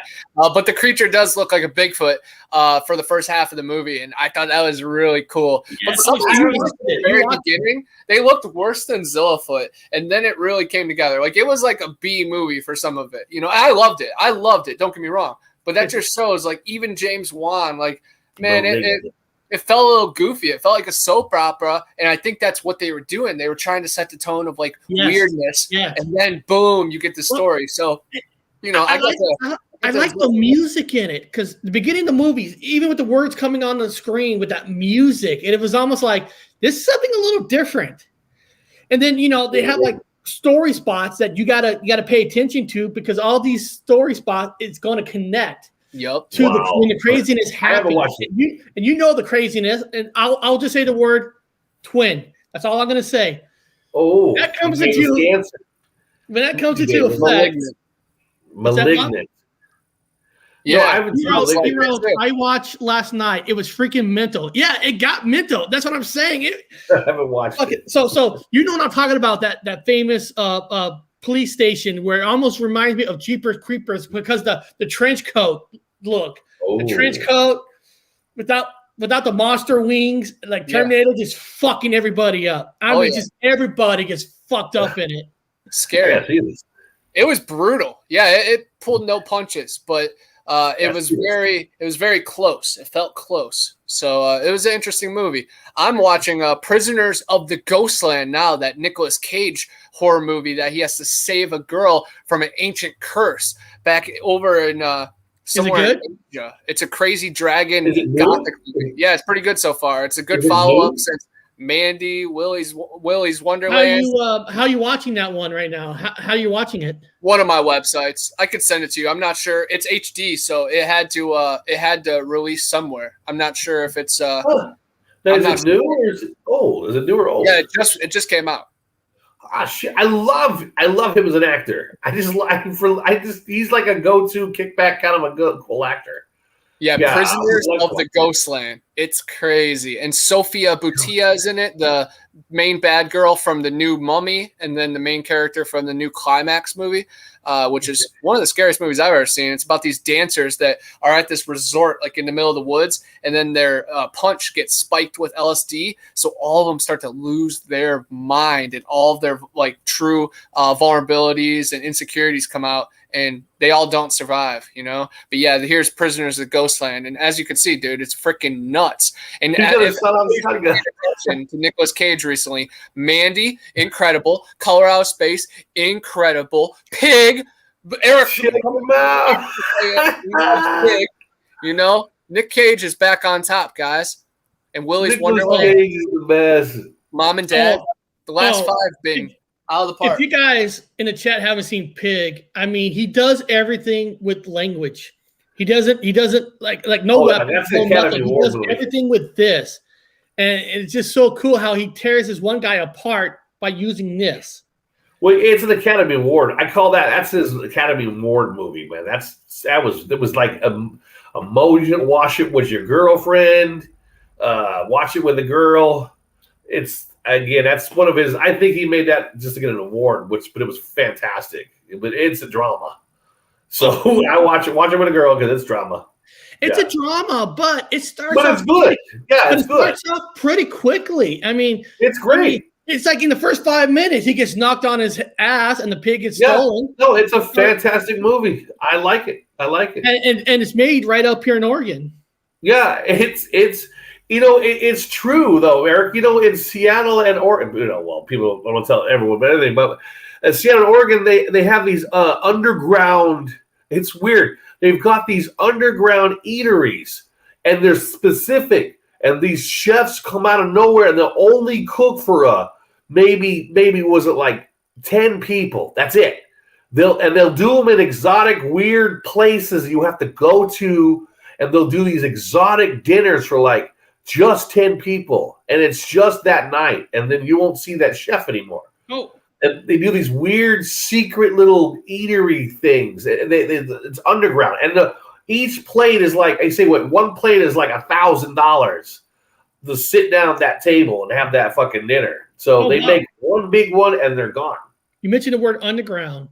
One of the cool things about the Malignant movie is they're in the movie they're showing people underground Seattle, the tour. We went on that tour. Yeah, we went on the underground. That's in that movie. That the underground is real. Well, it does that. This movie has that. It's true. They have them in Seattle. They have these underground. One time, maybe once every 2-3 months, you'll get these chefs that come out. They're legendary. They'll do a meal at a place that you will get an invitation only to go eat there, like only the creme de la creme, or a completely random person will just get a golden ticket to go eat at this place. And it's mixed with people from all different cultures and money. They're like, wow. And they make these meals that are supposed to be like, it really looks. They have them for people that pay $1,000. If you can pay $1,000 and then you have that ticket, you can go. It's kind of weird. And they kind of tip their toes into that, Eric, with that movie Pig. I was like, oh, I know what they're doing. Cool. Anyway, we went way off subject with that. Hey, I just want to shout out Chocolate and Cheese and Hobbs real quick. They're always on their stuff. The fact that they're watching, Prisoners of Ghostland now and have seen Willy's Wonderland shows that they're in my community, man. If you've done LSD and watched Enter the Void, that's a rite of passage. You've entered a new community, a new land, and I want to talk to you. I like that. If you have microdosed and watched this movie, you're awesome. Number 7 on this list is called Ink Anyamba. Aniba, whatever it's called, in South Africa. So it shows here a ship, looks like going under. Let's see here. This one comes from stories passed down by generations of sailors. It takes the form of a giant wind eel and is often blamed for bad weather. Now, it wouldn't seem so bad if it stopped there, but it enjoys attacking boats, sinking them, and then devouring the ship's crew. Ooh. Stories from sailors, they're out there in the ocean, out in the middle of nowhere. It's not like we're missing things here on land. There's so many things going on. When you're out in the ocean, Bob, you're in the Navy. Coast Guard. Oh, yeah. You don't see a lot of stuff out in the middle of the ocean. So when things are seen, you got to take sailors serious. Yeah. It's not like there's 2,000 things happening in front of their eyes. Usually it's just the boat and the ocean. Yeah. Well, back where I'm from on Sagittarius, it's on the other side of the black hole. You guys, it's way the fuck out there. But anyway, out in the boondocks. But when Australia used to be down under, which means it was much further out, like by a far, far away from Japan, there's an open ocean stretch that gets there. It takes a while to get there, like a couple of weeks, and it is weird. There's nothing. There's no islands. It's Pacific Ocean. And you see the stars are clear as the sun in the daytime. And when you see rain, if it's a rain squall, it looks like a mushroom in the middle of the ocean. You just see where the rain is falling. You can just drive the ship around it, And you see the weirdest, you see whales, large turtles, like a pack of large turtles. It's the weirdest thing out in the middle of the ocean. It's kind of lonely but beautiful. It's weird. Yeah, remember, Bob, you were telling a story one time. You're on a U.S. Blue Ridge, and there was this massive storm in the middle of the ocean where other boats were going around. You said your boat actually didn't go around. Your boat went through this storm. Typhoon Ed. I was the helmsman through Typhoon Ed. I could die a happy man. I made it through water. Typhoon Ed. Yeah, I was the helmsman. It was. Look up Typhoon Ed. It was like a type 4 to type 5 waves monster. It was thought I was going to die. It was the end of it. We're going to die. The ship went into the wave. Gosh, the ship is inside the water and it comes up and upside the wave. It's a big ass ship. Comes back down, and then you go down. You ever see that movie? Oh, I forget. The Perfect Storm. What's his name? McConaughey goes into the black hole and he lands on this water. Yeah, he lands on this water planet, and they look off in the distance and they see a wave coming, like the wall. Yeah, that's what it looks like in that typhoon. Our ship went through it, like, and we were caught in the eye, and everyone's going. The captain's like, "What the fuck?"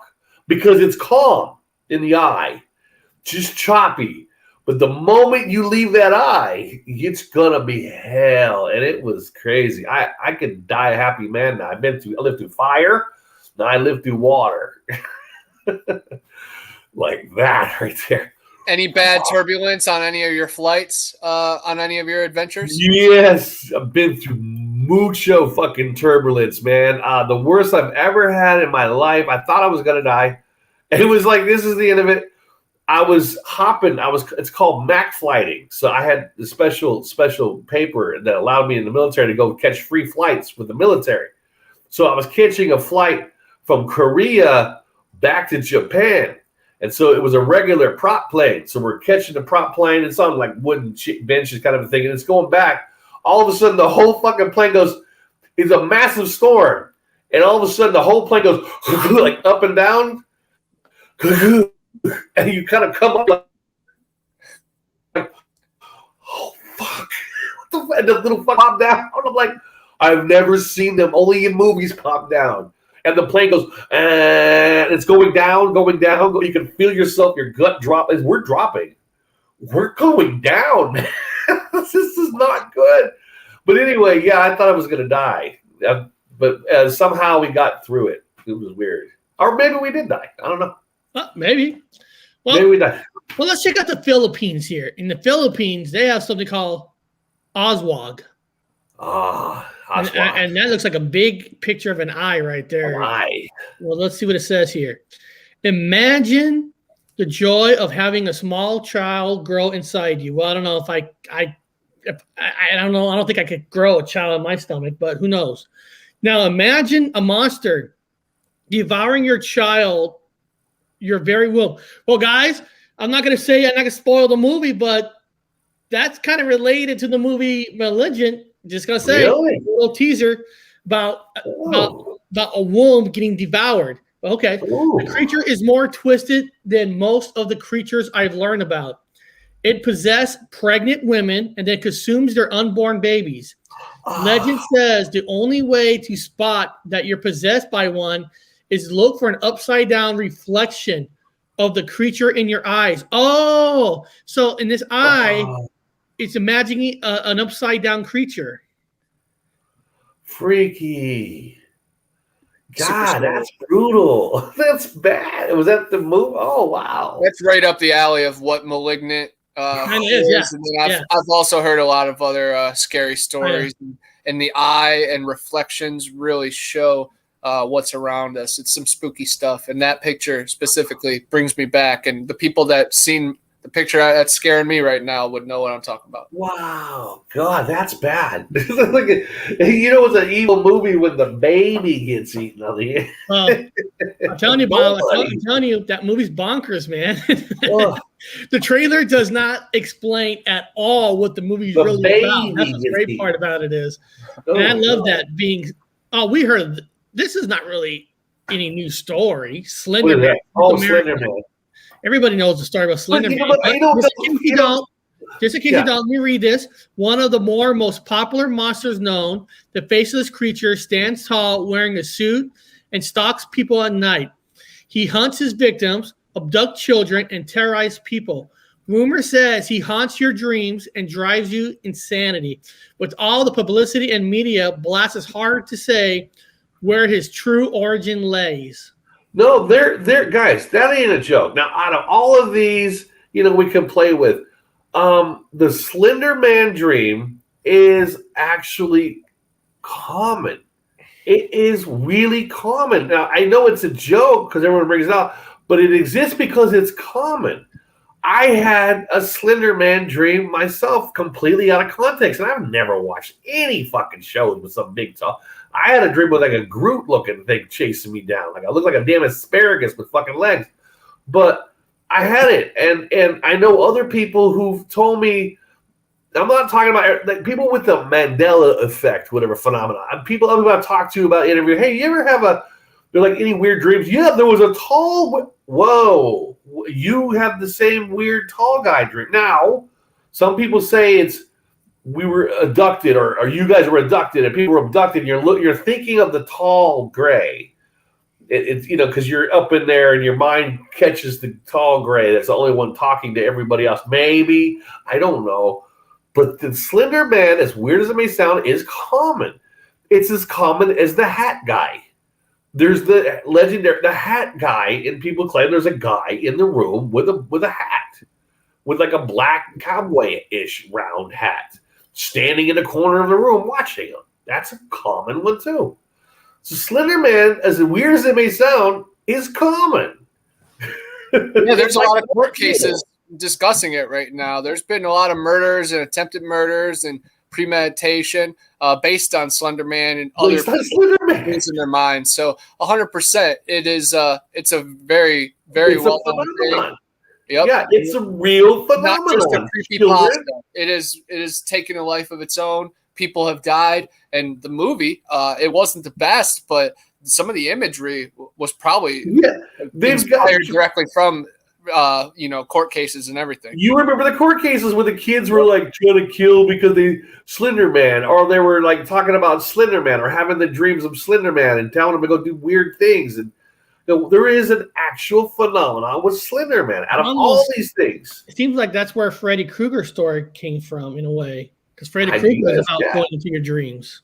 Well, this is a no face. He's got no. I remember I had a dream of him, but he looked like an asparagus to me. You could say that Freddy Krueger had a burnt face, so technically he doesn't have a real face. Maybe Wes Craven got his story from the urban legend stories of a Slender Man. Maybe he had the dream. The long torso, long legs, long arms, and a big ass head. To me, the head looked like a damn top of an asparagus. That's like call him Asparagus Man. Like the Slim Jim Man. Yeah. What is this thing? This is the last one. This one's from Japan. Oh, gosh. This is Gasha Dokoro. I don't know. Gasha Gotoko. Whatever you guys want to call it. I don't give a fuck. So right now I see a skeleton. Look like with sharp teeth. Thinking of taking a trip to Japan, careful how far into the countryside you wander off to alone. Or you could be the creature's next victim. It is believed that its origin came about by the death of people who have starved. The bodies of those people collect together after their deaths and create a giant skeleton that lurks across the land. They bite off heads of passing travelers and then suck out the victim's blood from their body until there's nothing left. They endlessly research the countryside with a hunger that never goes away. So much for Take Me Home, Country Roads. They should change that. They should change it. So much Take Me Home, Gypsy Roads. They should. Imagine if you got like Oprah, like you're on, like Oprah's walking down the road, and that guy he showed, like, would you want to eat her head? No, the monster would have to be worried about Oprah. Don't get that twisted. Her John the God best friend was running a freaking place down, out of the country that was pretty much kidnapping and child trafficking. So she's a true monster, and she should be put to Guantanamo Bay. Because it's treason what she's put in the world. Well, she's a Wendigo. Remember, we've decided that there's a whole family of Wendigo. They live at the palace. They live at Eric. You said Washington D.C. Or you said Washington D.C. Yeah, they're all of the Wendigo are everywhere. That's one of them. They're in Hollywood. They're in Vegas. and they're in the District of Columbia. And then some of them are in some of the Vatican. places in the tallest towers in New York City, Wall Street. And the Vatican. Yeah. Of course. Yeah. They're the ones running everything, and just taxing everybody. Yeah, one day we need to go Wendigo hunting. Go take them out. No, nothing we say is true, guys. We're strictly entertainers. But it'd be cool to hunt down the Wendigo. Connor, grab the wooden stakes. Hey, silver bullets. Anything gold. I'm down in the tunnels right now with the crystals. We're keeping them from JB, If anybody knows Robert Wood's channel, man, we've been diving into some of the strangest mysteries.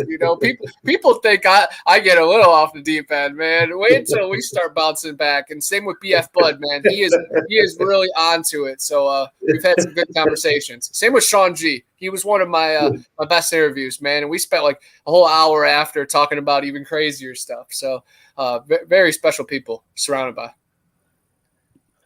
Very good. Very good. Good people, good stories. But yeah, Abraham Lincoln Vampire Hunter is very inspirational. It's a great movie. I love that one. I like that one. I'm not going to play the whole thing, but I'm curious about this video. And since we got Connor on here, I'm curious about this video. And first of all, this is Connor's YouTube page, and I'll put that in the chat right there. You have a video called Bigfoot Attacked Him and he shot it 3 times. Yes. So without like I don't want to play the video. I want people to watch it themselves. But when I read it, it says Bigfoot attacked him and he shot it 3 times. I didn't watch the video yet, but with you, when he shot it 3 times, did he still run away? Did the Bigfoot take the 3 hits and didn't do nothing and he took off, or? Yup, it absorbed it and then just drifted away. No violence, no blood, no death, but TikTok still took it down with the community guidelines. It was on pace to hit 250,000 views in one day, and they took it down. It's so sad. And then I appealed it, and then a couple days later, they put it back on, but no traction since. But yes, Daryl Olney was attacked by a Sasquatch or a demon up in one of the battlefields, Chickamauga battlefield, and he was antagonizing this beast, cussing at it, and then it punched him in the face and scratched his chest open. And in the video, he shows pictures of his face being swelled up and the 3 claw marks. But yes, after he got attacked, he fell to the ground, pulled it out, pow, pow, pow.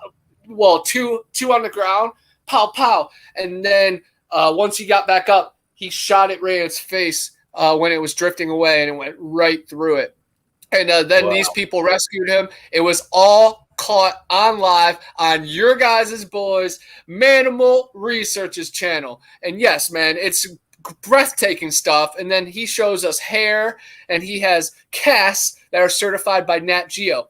That's what Daryl said, and I believe him, because he wouldn't just say that. But a bunch of people on TikTok are like, "Oh, Nat Geo certifies Bigfoot casts," and it's like I don't know how they certified it. If it was just like something explainable or something. Yeah, I'm not sure, but it's an amazing story. Daryl has been on multiple TV shows talking about his strange encounters. He's casted over like 35 casts. But yeah, man, it's definitely special. And Manimal Research uploaded their speech. So you're saying this one right here, the 2021 Sasquatch, is that the one with the story of that one? No, I think it's like Battlefield, Attack at the Battlefield 2 or something. But people can subscribe to Manimal Research and do their deep dive. But I see it says author, paranormal author. Watch that video first, But no, Manimal Research has interviewed Janice Carter and MK Davis. Go check those ones out first and foremost. And we have interviewed them about 3 times. Yeah, they're awesome. And Jasper told his story about how a Sasquatch leaned on his tent and then he poked it in the butt with a knife. And I put that on my TikTok too, and that's getting a little traction. Yeah, a A couple people thought that was a crazy story, but I definitely believe him because he just fell asleep and he was next to his 2 kids. And people are like, oh, how could you fall asleep? Well, of course, these creatures have that calming ability and they can pretty much put you into any mind state that they desire. So, yeah, you have to kind of go with it. And then if you guys ever want to do some good-ass cooking, this guy here, Kent Rollins, does some cowboy cooking. I tell you what, I copy some of his recipes, and they're fucking good. I suggest getting Dan He probably O's does like season. the tomahawk steaks. Yeah. I was supposed to go hiking with Donnie Miller today, but sadly, there's really bad weather. But hopefully tomorrow we're going to go explore Caryville, which is famous for the Caryville wood ape. And I've had crazy growls sent to me that were recorded from those woods and a couple other encounters. And he's had whistles and things thrown at him. So can't wait to go there and, get a couple hours of footage and then decipher through it and see what's what. Yeah. Well, I mean, get your skill level up because we're going to eventually be fighting reptiles pretty soon. Reptilians are going to be revealed. We're going to require lots of kung fu skills. So practice your skills. Hobbs wants the link to Manimal Research. No problem. No problem. We find it. Like all of you guys at the sidebar, prepare yourselves. Like practice survival techniques. Practice your kung fu. Get your training going because we're going to be fighting reptiles pretty soon. They're invading. 100%. They've already infiltrated most of our friends and family and all of our entertainers and famous athletes. So, yeah, we have to really break through. And Hobbs, just dig through Manimal Research, of course. I got the link right here. Perfect. And I love I go some of these channels. And Hobbs is there, and some other people are there. I love it when people we know are actually on these other channels, supporting and watching because that's the best way to learn, right? Watch multiple channels. And also, some of you guys are spellcasters. Practice your spellcasting techniques. Get your spells out. Practice all your magic stuff. If you got warrior skills, practice those skills. There's going to be a hell of a battle coming up. I'm letting you guys know. There's going to be dragons involved. So, I don't know if you guys know how to kill a dragon. That's going to be one of the requirements. We're going to have a rough time with that one. Game of Thrones was released when it was released on purpose. Dragons, gnomes, giants, Ice Wall, Jon Snow, Khaleesi, the Red Woman, Black Magic. It all comes together. Lord of the Rings, Harry Potter, Star Wars. Come on, guys. Roots of reality. No movie is just made up. It's all pulled from some kind of, root. So it's you gotta keep your eyes wide open, man. And especially with cartoons, if you can decipher the lines and read between all the signals, then you can kind of predict the future. And all this has been happening has already been portrayed out because, again, we've said it before. They have to come out and say what they're doing, and we have to accept it. And somehow they have that great spell casting, so that's why we have to fight it back, and we have to remain natural and clear-minded and just run full speed at all these evil deities. Yeah, I mean, I'm going to be coming up, Eric. Pretty soon, I'm actually going to be putting out a show. I've been doing little quick snips. People actually like them. We're going to be talking about the creator of actually Harry Potter, and there is a lot of unusual information about this gal who wrote the series. Now, there's a lot of controversy because she's not just she's just a simple house mom. There's a reason why she wrote those, and I'm going to tie them over, which is kind of interesting, with Aaron, the older brother of Moses, which became the first priest with magic powers, who may be like Lord Voldemort. And there might be actual spell casting that is happening because, not to give away information, but I'm going to let people know this character Aaron is just like Voldemort, because don't forget that during 9/11 there was a storm off of the East Coast, and the name of the storm was Aaron, which is from Aaron, and it would come out of nowhere. It was just this weird storm. Look it up yourself. That day, the 9/11 day, and they'll see this weird Aeron storm that was out there, like aha, like Voldemort. So sacrifice, the Death Eaters. There's a whole collection of weird people that people don't know about that I've been researching. I'm going to bring that out. That's cool. A lot of spellcasting going on right now. A lot of people are under spellcast. There's a shift, and everybody's taking the download. They're not taking the download. They're being spellcasted against by a fucking a Voldemort kind of a. When is this coming out? Guy. So when is this coming out? Tomorrow, the next day, we're going to put out the information. There's a lot of fun information.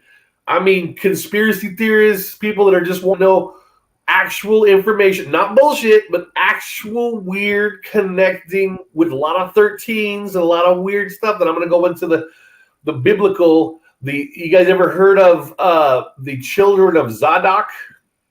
Nope. The children of Zadok is actually in the Torah and the Bible.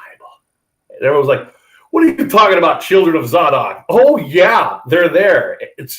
And like, it must be a Mandela effect, because I've never heard of the children of Zadok. I said, oh, yeah. These motherfuckers were in Solomon's temple. Read the Bible. I never read the Bible, so you could tell me. Well, you don't need to now. I'll have to translate it for you.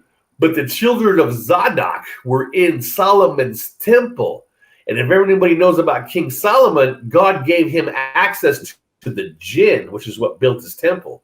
And these jinn have powers. And some of the jinn he could not control. And take aside, he could not control all the jinn, even though God gave him permission. So all the jinn had to listen to what he said, but some of them refused by just doing a passive protest and doing nothing. So the children of Zadok, which are the descendants of Aaron, the older brother of Moses, watched them. And they didn't just watch them, they learned from these jinn. They kind of secretly did a little bit of a collab with these jinn. It's kind of weird. A lot of weird shit happening now. But I'll let you guys know this information on the show. No, that's cool. You're going to go, oh. That's cool. Well, guys, we're getting closer. We are getting closer to the end of the show. And here's another show I want to recommend people that you should check out on YouTube. That's very good friends of this channel. I'm gonna type it in here, and I'll tell you why they're good friends of the channel. The link I'm putting in here is called Through the Veil Paranormal. She's been on our channel several times, and the reason we like her, she's a medium, and people are like, well, how do we know the medium is true or not? Well, I can't tell you how, what she can really see or not, but she has actually worked with different police departments in different states, helping them on cases. Now, if you're a fraud, you're not going to be asked more than once to go to a police station. She's been asked over 3 times, and that's just another good paranormal channel, guys. I like to recommend real people like us. If the cops come knocking on your door, you got to be legit. You know what I mean? You got something to offer. You're not just some weird person. Yeah, if you're not a criminal and cops are knocking at your door, then you're needed. But Eric, I heard through the grapevine that you might be making an appearance on Tippa TV here soon. Hopefully, Bob can join you as well. That'd be really cool to see you guys on there. Yeah, Tippa TV just invited me. She just invited me to come on their channel Sunday, the 26th. They wrote 6 p.m. Mountain Time, and so that's an hour ahead of Pacific Time. So for me in Pacific, it's 5 p.m. my time. They don't have the link up yet, but hell yeah, I'll do it. It's on a Sunday. 5 o'clock. I'll jump on. That's all Eric. It'd be like fucking 2 in the morning for a 3 to 4. No, They won't want me. I'm insane. I don't really get invited to shows, so when I get invited, I'm excited. Well, we didn't get our invite yesterday to the Met Gala. Did you guys see that? It was $35,000 to have a ticket to that ceremony. And Russell Wilson's wife, Sierra, actually wore a jersey dress of his and wore his Super Bowl ring. So Seattle was part of the Illuminati ritual. So definitely watch out for the crowds and don't let it rain on you. That acid rain will burn. Not good. I didn't get my invitation. I know, right? That's fucked up. I was definitely not going. They had mandates. I got nothing for them. Yeah. Even though Addison they Rae, warned you. Zoe Kravitz. They wanted you to have the shot.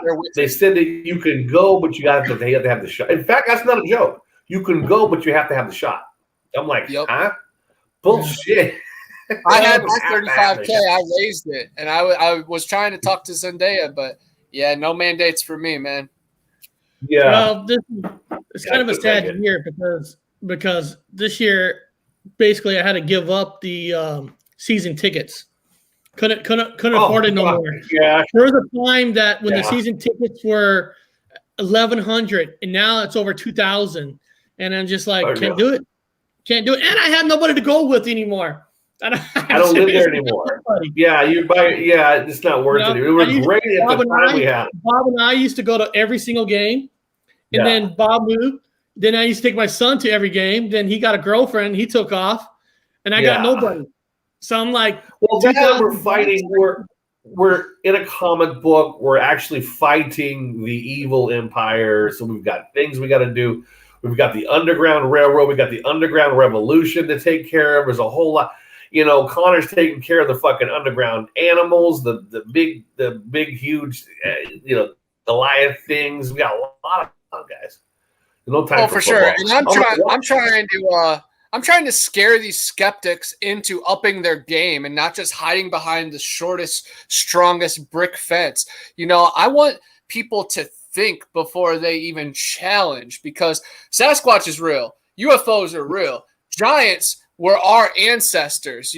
Ask Abraham Lincoln, ask Teddy Roosevelt. Guys, like, if you're still behind the rhetoric that is like, oh, there's no DNA, there's no bodies, gosh, do some research. If you're too lazy to research, just listen to Canada Cryptid or Buckeye Bigfoot, How to Hunt, Dixie Cryptid. And I know all those aren't 100% the gospel, but when there's correlating stories amongst ones that aren't really connected, oh, wow, there's definitely some truth in it. And then you go into the ancient lore. Yeah. Like, how can a skeptic sit there and be like, I don't think it exists, when there's cave art that says it, And then when I present that the Ocheezy Pond Wild Man was captured in the 1800s, I mean it. It was on the front page of the New York Times. And I know that really doesn't mean jack crap, but I've talked to people over there. They know that being was kept at that hospital. There's files. So anybody that's saying there's no bones, there's no good pictures, there's a disservice, because I have a bunch of good pictures that are private that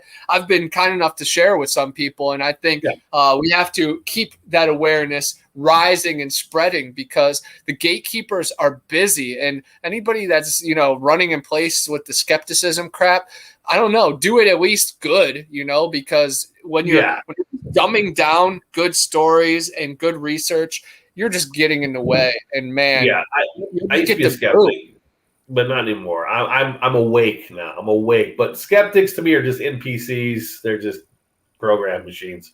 Cubicle. For sure. Are you still alive? Oh, making sure she's still alive. Look at her. Hey, let's not forget this one. Oh, the Munchkins. And they're not used to Eric doing the show, in the kitchen. So it was a different vibe for him. I'm happy for him. Then you got Baby Yoda. I like that. That's Bernie Sanders. That's Bernie Sanders. Dude, I still get texts from Bernie Sanders' team asking me if I'm going to go to the rally and stuff. I'm like, man, he sold out long ago. I gave up on it. He sold out so long ago. He's in on it.